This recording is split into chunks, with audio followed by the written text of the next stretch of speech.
The theme for our meditation that I have chosen is based on Jesus' words from Mark Gospel, chapter 1.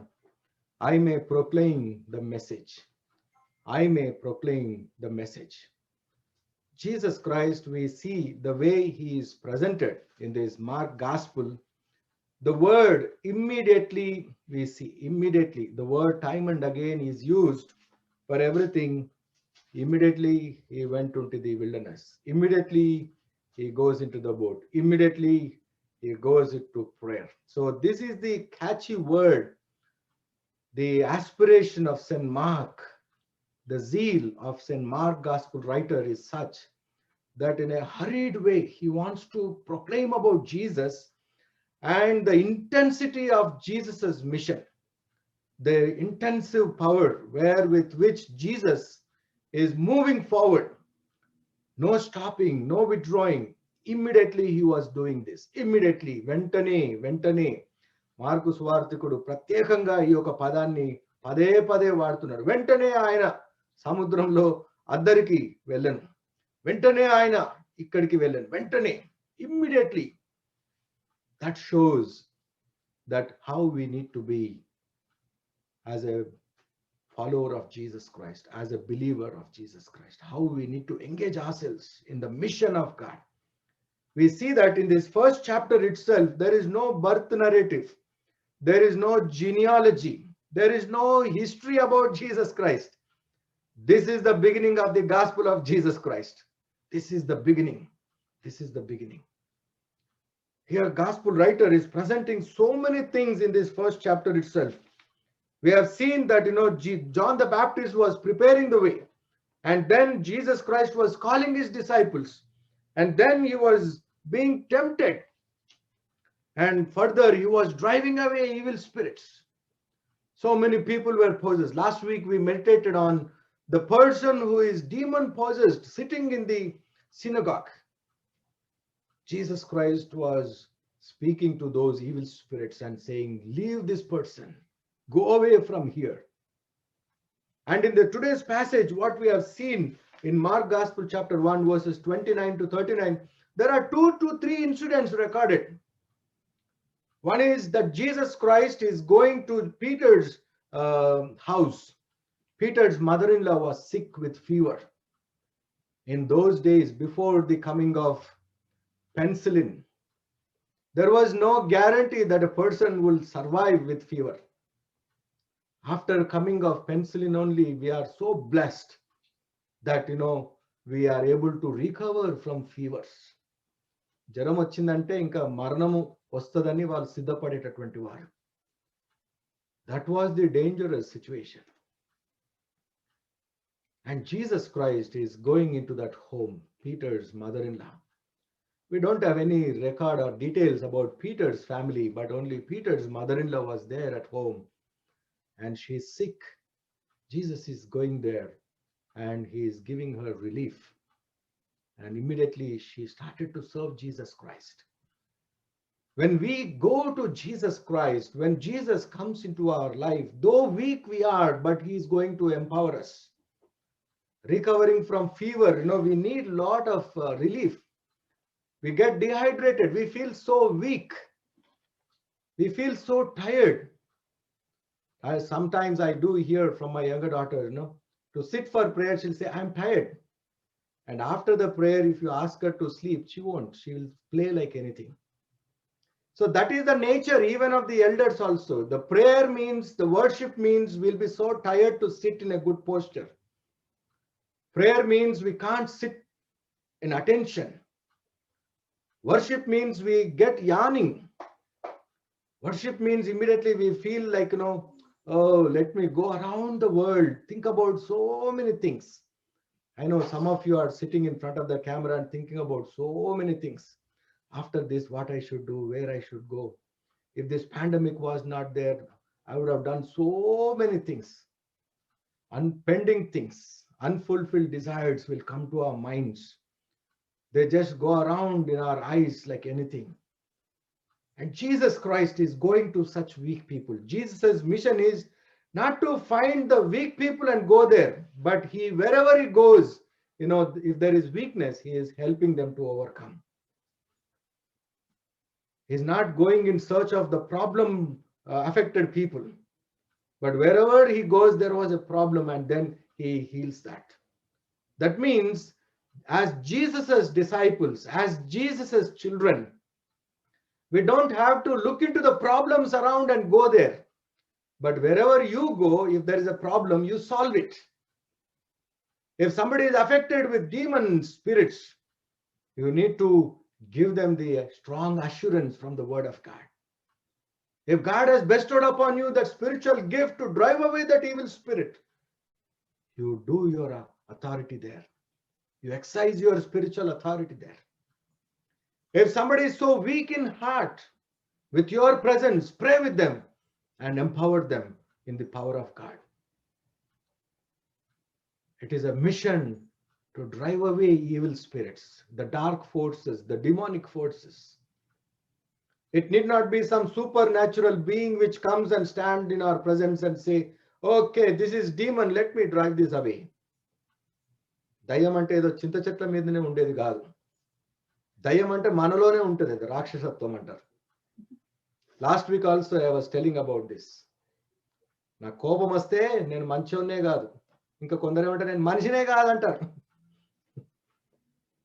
When we are angered, when we are filled with anger, we rage ourselves and demonstrate the demonic power what is within us.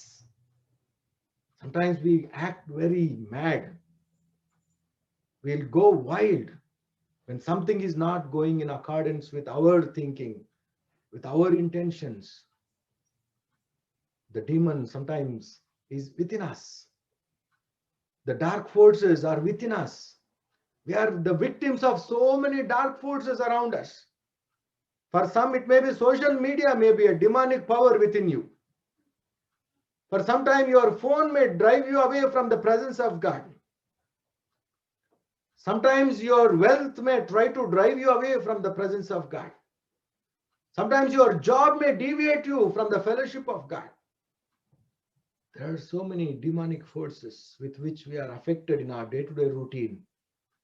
It need not be that when you go in the forest, the demon will appear to you and affect you. Or in the night time, if you walk in the graveyard, demons don't come there. There is no life.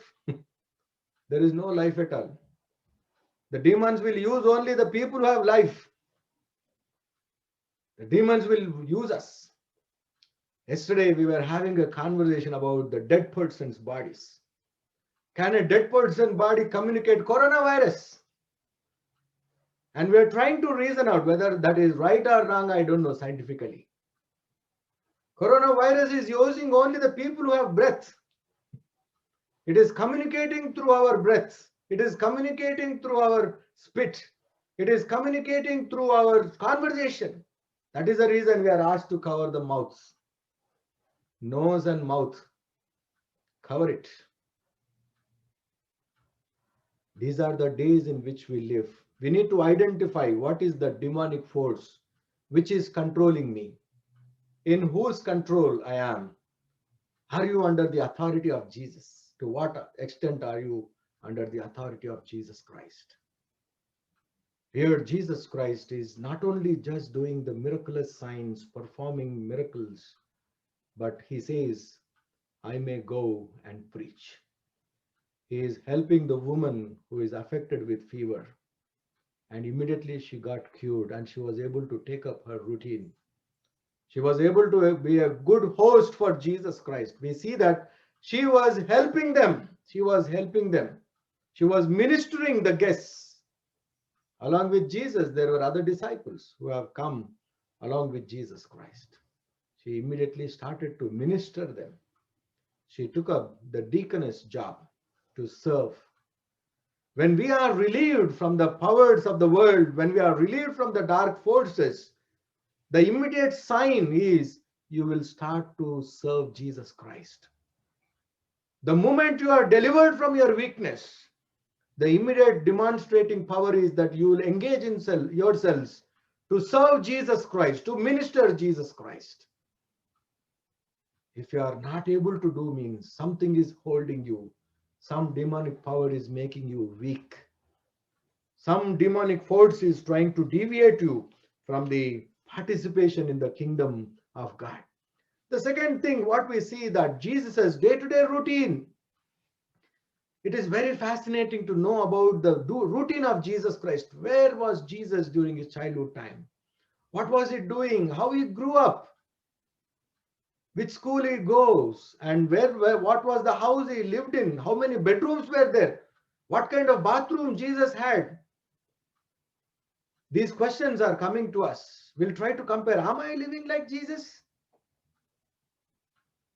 Am I adapting the physical amenities, whatever Jesus enjoyed during his earthly journey? We compare only few things and try to involve them in our day-to-day life. Jesus Christ's routine was early in the morning, he was going to a solitary place and praying. Early in the morning. In Telugu very beautifully that word is written. Very rarely we use that word. Pendala kadane. America ko vachinaka iga pendala kadane ledu. After coming to United States, we forgot how the sun will rise. Because we are changing our routine in such a way, we are going with our clocks. We are not going with the sunrise to sunset. Some of us have never seen sunrise at all. We'll set apart a special day to see a sunrise. Where did you go this weekend? Oh, we have gone to see the sunrise. What? Every day sun is rising in the east. What is something that you are going and seeing? Every day. Look at Jesus's routine. Early in the morning, he is withdrawing. Probably disciples may be snoring and making a lot of loud noise. Wherever he was, people may be around him. And he doesn't want to get distracted in prayer. When he was in prayer, he wants to be totally in surrender to the Spirit of the Heavenly Father. He wants to be totally in control of himself and surrendering and submitting himself. He goes to a solitary place. In our homes, we see a lot of silence sometimes. Only the wall clock's tick-tick sound will come sometimes. We are so silent. Are we using this precious time? Are we using this precious time? Are we using this solitary time to spend time in the presence of God, praying? How many times? What are the times that we have adopted in our spiritual routine that we are praying? Praying for ourselves, praying for others. Prayer is something, a powerful weapon that Jesus Christ has given to us. Are you using that weapon? Are you using that weapon? Prayer. Jesus Christ is going to a solitary place. Jesus Christ wakes up early in the morning. That was his routine. That was his routine. And third thing is, he is telling his disciples, come, let us go to some village cities. Let us go to people where there are people. On the day of Sabbath, he is spending time in synagogue. And other days, he is going to marketplaces, city places, where there is trade and commerce, where people gather from remote villages. He is going there for what? To preach. I may preach the gospel. I may preach. I may proclaim the message. I may preach the gospel. The message is that the message what Jesus Christ has given to all of us is the good news. The gospel of Jesus itself is good news. The gospel means, it is a word in Greek, evangelion. That is the reason some of our parents, they try to give their kids' name as Evangeline. It means good news. Evangelion. Evangeline means I may preach, I may proclaim good news. The good news is that your sins are forgiven. The good news is Jesus Christ has paid a price on your behalf. The good news is Jesus Christ is delivering you from the bondage of sin. The good news is he has given you the hope to inherit the eternal kingdom. What a blessing it is. We always want to listen good news, isn't it? Good news. We are very good in listening to good news and very bad in communicating bad news. Or I should put the other way around. We are very good in communicating bad news, isn't it? You know, only between you and me. Finish. Episode after episode goes on. If you can sell it to Netflix or Amazon, it will be a successful story. So many a series you can do, not just one. Episode after episode, episode 1, episode 2, series 1, 2, 3. We are very good in giving bad news. We want to listen a good news. We long to listen to a good news. We don't want to listen bad, but we want to listen good, but communicate the bad. But Jesus Christ is powerfully reminding us that I have come to proclaim the message. The message is the good news. The gospel is good news. Jesus is revealing his very purpose of coming into the world. The good news about the forgiveness of our sins. Jesus has not come primarily to heal, but to call people to repentance. It is an invitation to call people to repent, to call people and repent. Jesus' mission we see in Mark Gospel chapter 1 verse 15. The time has come, he said, the kingdom of God is near. Repent and believe the good news. Repent and believe the good news. He is inviting people to repent. He is inviting people to repent.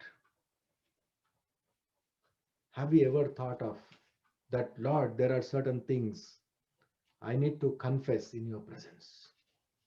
Lord, there are certain things I need to repent and regret for the decisions and the choices that I've made. You know, sometimes the decisions what we make in haste, we will end up in trouble. To come out of those troubled situations, life never come back to us. Age doesn't come back to us. The years have gone by which we cannot recover those things. Irreparable things will happen to our life. People may abandon us, people may discourage us, people may disown us. But here we have a God. Whatever decisions you might have made, whatever things that you have done against God's will, whatever wrong choices that you might have made in your life, if you pause in your life and repent and regret, he is going to repair you. He is going to revive you. That is the good news that Jesus Christ is giving us today. The past is gone. He is not going to look into our past. In Psalm 103, always I see the grace of God. పడమటికి తూర్పు ఎంత ఎడమో మన పాపమునకు ఆయన అంత ఎడము కలుగజేస్తాడు. He has really driven away from east to west. How far it is. We all know east and west never meets, isn't it? It never meets. That means he will never allow us to again meet with the sin. He will drive us as how far is to the east to the west, the same way. He has come to deliver us. That means he will not allow us to go back. He will not allow us to again fall. He will empower us with that spirit with which he proclaims that good news. Jesus Christ is time and again going around and proclaiming that forgiveness of sins. He is inviting people to repent. In the Luke's Gospel, we see in chapter 3, chapter 4, chapter 5, chapter 6, chapter 10, several times the word boat is mentioned. That shows that he is on the move. He was keep on going. He did not say, yes, My disciples, go and tell people that I am the Messiah. Make way people to come to me. No, he makes it a point to go. In those days, travel was not easy. Moving from one place to the other is not easy. The mode of transport, either you need to walk. If you are in a coastal area, if it is a safe water, you can row the boat and go, or take a donkey. Jesus's vehicles were these things, either a donkey or a boat or walk. Jesus is not asking us, because I rode the donkey, every follower should ride on the donkey. He didn't say that. Because I was only sailing by boat, everybody should own a boat. He didn't say that. You know, sometimes we draw certain inspiration from the life of Jesus. When we have to comment about evangelists or any preachers, Jesus never had any vehicle. Look at this person. He's owning a helicopter. Look at this person. He's earning an expensive car. Jesus never had that. For those things, we use Jesus' life. When it comes to us, what are we doing? What are the things that are inspiring us from the life of Jesus Christ?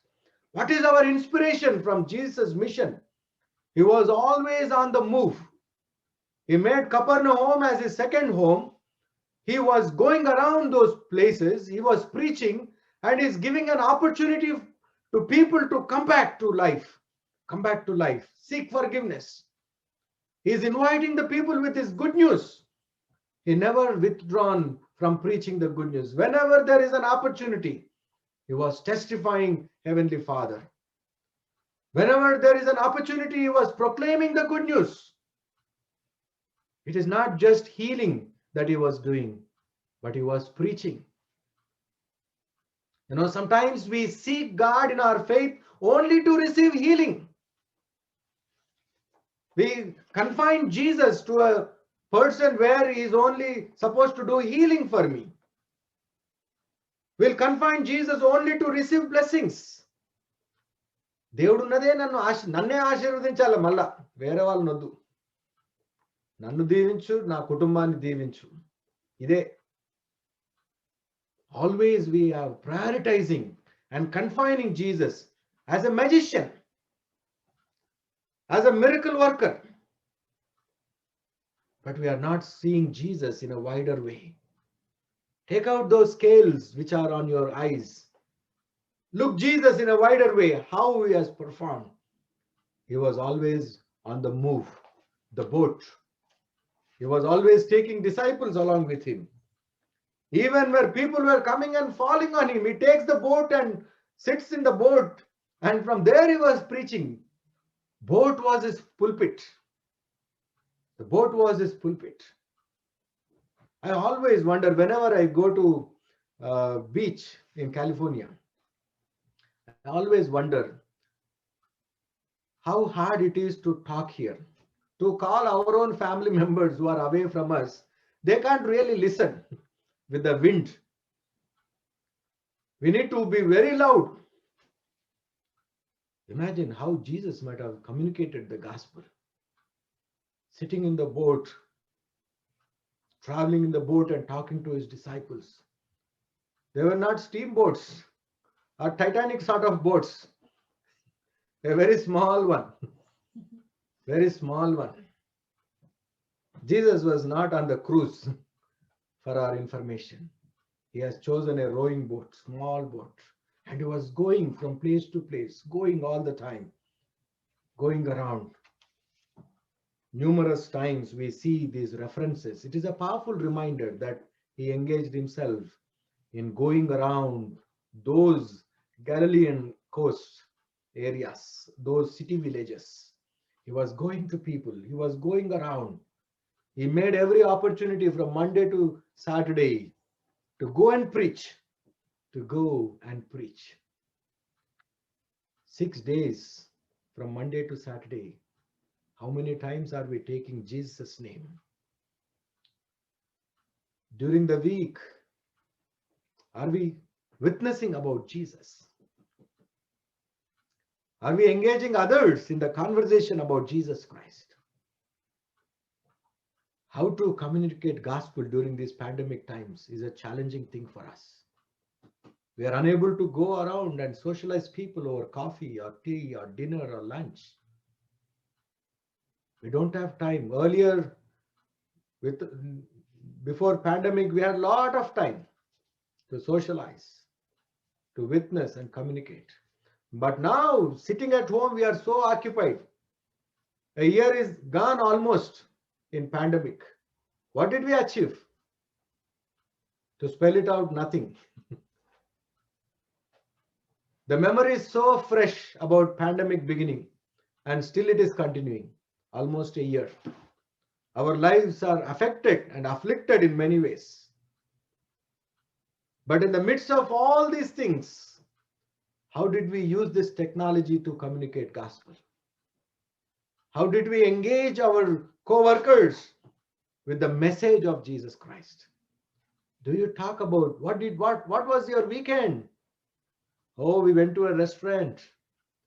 We ate this, we ate that, we went that long drive. We are very good in talking about these things. Have we ever talked about, yes, I attended a church. I heard a message. This was very touching to me. Did you ever make an attempt to engage your fellow colleagues and friends or family members that this is how the word of God has touched my heart when I was worshiping, sitting at home? These are the days we need to contemplate and think about, evolve new ways to engage people in conversation about Jesus Christ. You know, Jesus Christ gave a lot of his time to the city of Capernaum, the city of Chorazin, the city of Bethsaida, Tyre and Sidon. The outcome of the mission of Jesus Christ, we see that Jesus Christ is giving giving a cry about these cities. In Luke's gospel and Matthew's gospel, Matthew chapter 11, verse 23. Luke gospel chapter 10, verse 15. Here we see that Jesus Christ is saying, "Oh, unrepented cities." Jesus himself gives lot of time preaching the message, proclaiming the good news, driving away evil spirits. What was the response from these people? They were so hard-hearted. "Woe to you, and you, Capernaum, will you be exalted to heaven? No, you will be brought down to Hades." Today, if you have an opportunity to go to Israel, go and visit the city of Capernaum. Only ruins are left over. Only ruins. No one ever rebuilt that. Jesus gave a lot of importance. He lived there. He preached the gospel. He witnessed the gospel. And what happened to those people? They didn't even listen to Jesus Christ. When we witness gospel, when we talk about Jesus Christ, people may not like us. People may reject the message. Jesus knows that. Don't you know? He knows what is going to happen. But still, he gave them a chance. Still, he gave them a second chance to live. He knows how many people are going to inherit eternal kingdom from the city of Phoenix. He knows how many souls are going to be lifted up from United States. He knows how many people across the globe are going to stand towards his right side on the day of judgment. He knows that.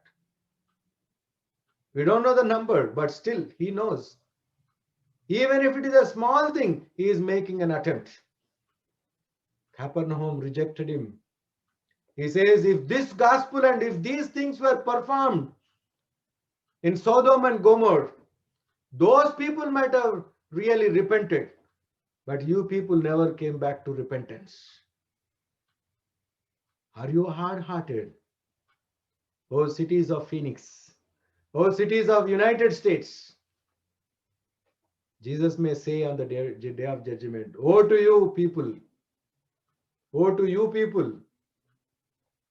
Let us be very sensitive to this message. Let us be very sensitive to this gospel, the good news. Let us use every opportunity to experience Jesus' life within us. Let us continue to engage ourselves in witnessing the gospel. Preaching the message means not standing on the street corners and saying, "Oh yes, Jesus said, come to Jesus, come to Jesus." Not just that. It is something that your life should radiate. It is something where you demonstrate through your qualities, through your day-to-day routine, through your actions, through your heart. Heart is the index of faith. If Jesus is in your heart, then you can show Jesus on your face. If Jesus is not there in your heart, immediately evil spirit will go and dwell there. The darkness will cover you. It will control you. It is a serious warning in these end times. Are we repenting? Are we seeking forgiveness? Are we turning to Jesus Christ with this message of good news?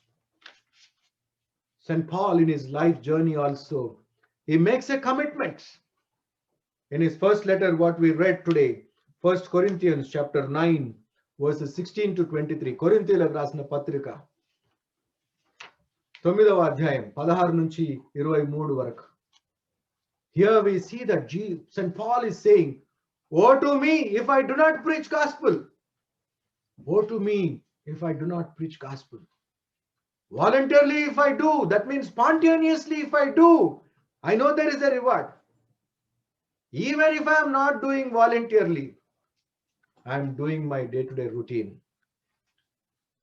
Either ways, he wants to proclaim gospel. Whether it may be like a duty, yes, I am prepared to do that. Or in response to what I have experienced in Jesus Christ, let me testify. That would be a double blessing. That means St. Paul is trying to say to the members in Corinth, in that cosmopolitan city congregation members, that, I, Paul, voluntarily I am doing this. Spontaneously I am doing this. Even if I am doing this as a duty, whether it with compulsion or conviction, I just want to do only proclaiming the good news. I want to preach the gospel. If I don't preach gospel, it is a woe to me. అయ్యో, సువార్తను బోధించని యెడల నాకు శ్రమ. Can we say that prayer? Lord, put me to suffering if I don't preach gospel. We don't ask. We don't have that courage. Because we are not preaching. We are not witnessing. We are confining the message of Jesus only to ourselves, to our families. We are not using opportunities to demonstrate the power within us. We are unable to demonstrate and radiate Jesus' face through us. Mother Teresa, she was able to see Jesus' face on those suffering street children in the city of Calcutta. People asked her, "Why are you doing this charity work? Why do you want to do this? You are here to be a teacher for this school." The Catholic institutions in India, wherever it is, the mission compounds, the walls will be so high, no one can see what is inside and they don't want to see what is outside.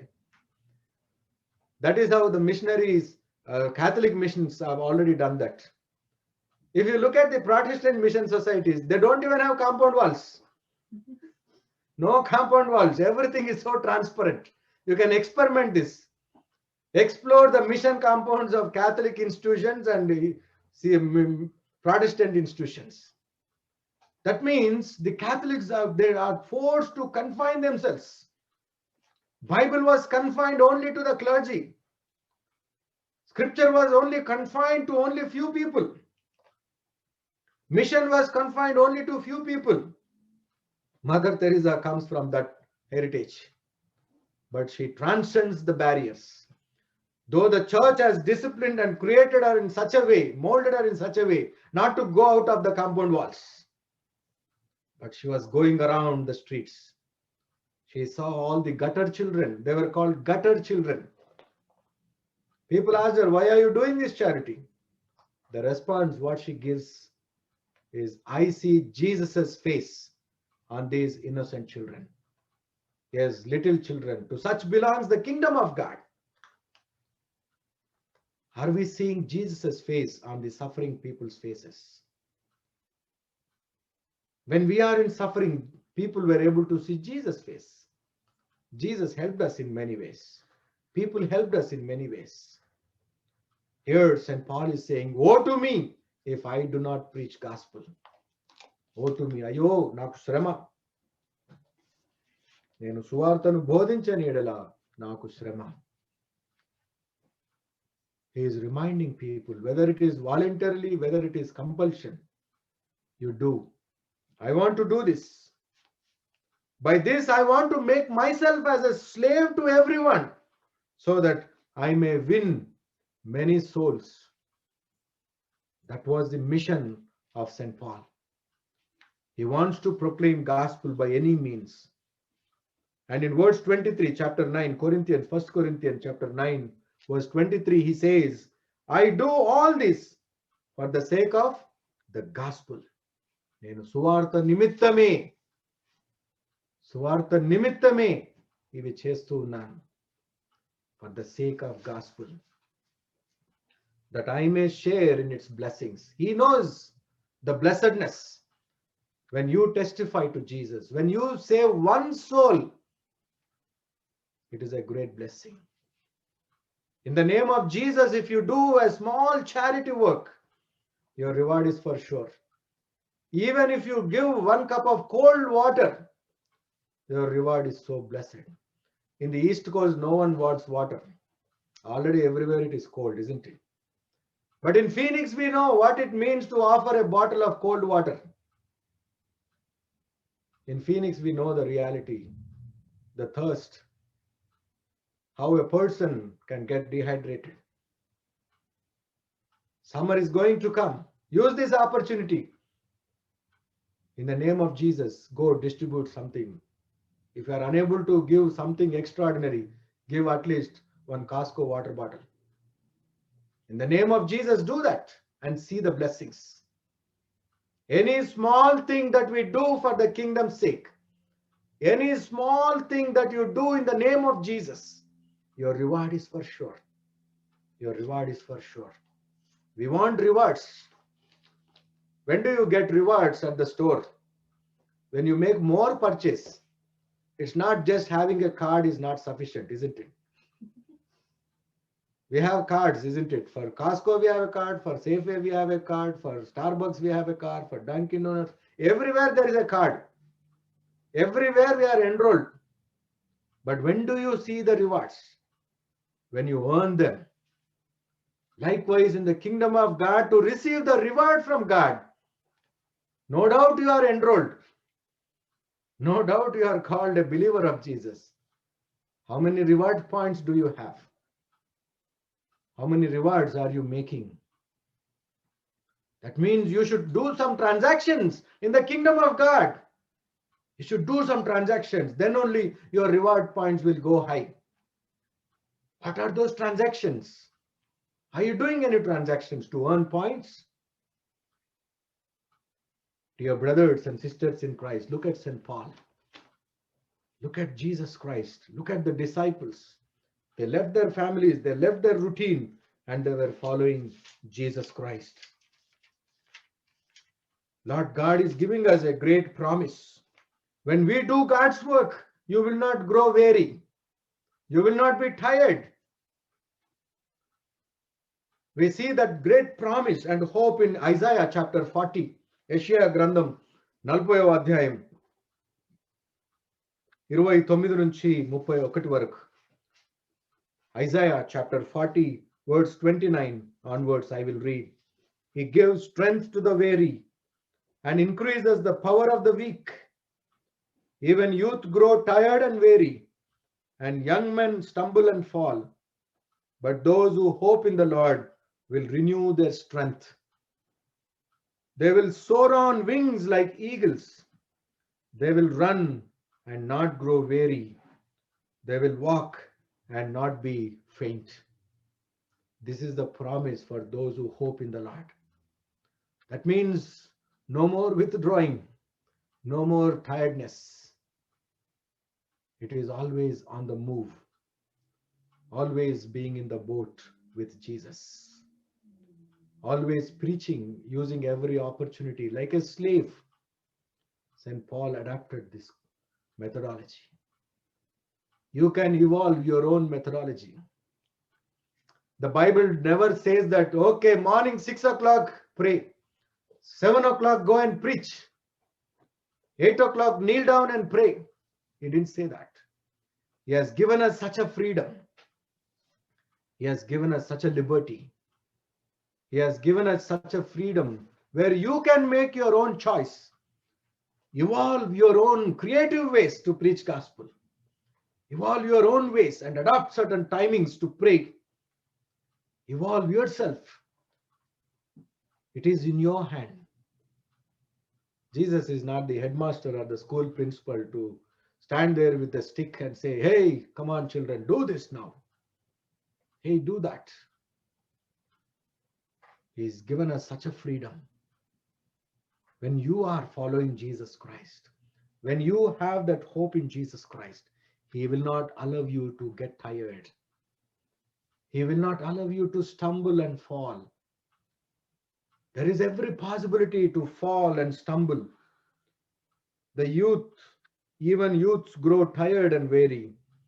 Young men stumble and fall. But those who hope in the Lord will renew their strength.